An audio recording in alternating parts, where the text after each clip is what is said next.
In the book of Daniel was a king by the name of Nebuchadnezzar who had a dream that, when he woke, was unable to recall the dream. He called all of his wise men. They were unable to give him the dream nor the interpretation. He called on a man of God by the name of Daniel. Daniel prayed to God. God gave Daniel the dream and the interpretation. The image that was in that dream, King Nebuchadnezzar made a gold statue that he commanded everyone to bow down to worship. We all know the story of Shadrach, Meshach, and Abednego.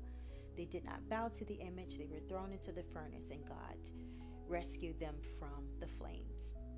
Later, King Nebuchadnezzar had a second dream, and in that dream, the interpretation was also done by Daniel. God says that he's going to drive King Nebuchadnezzar from his kingdom and into the fields along with the beasts, to eat grass like ox, and to have dew fall on his body for 7 years, so that the king will know that God commands all men. 12 months later, King Nebuchadnezzar was walking on the roof of his palace. He says, "Look at great Babylon, which I built with my might and power and glory and majesty." When those words exit the king's mouth, a voice from heaven says, "Today is that day, king, that you will dwell in the field for 7 years."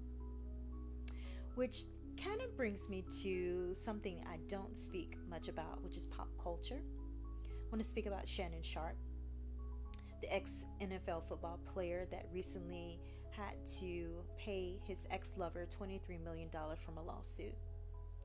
He has a popular talk show that was on YouTube and had several of the guests that we tend to love, Cat Williams being one, who warned him that certain women that could take away your riches within 2 weeks.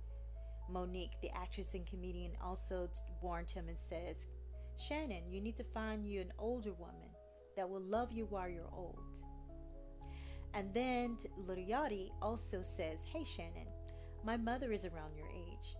Why don't you chat her up?" Shannon did not listen. Warning after warning after warning. And unfortunately, consequences came, major consequences.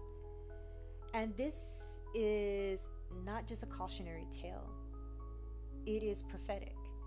It is for us to know that we may not see the warnings that Shannon seen or King Nebuchadnezzar received, but we hear that small voice in our head that says, "Hey, you should not be doing this.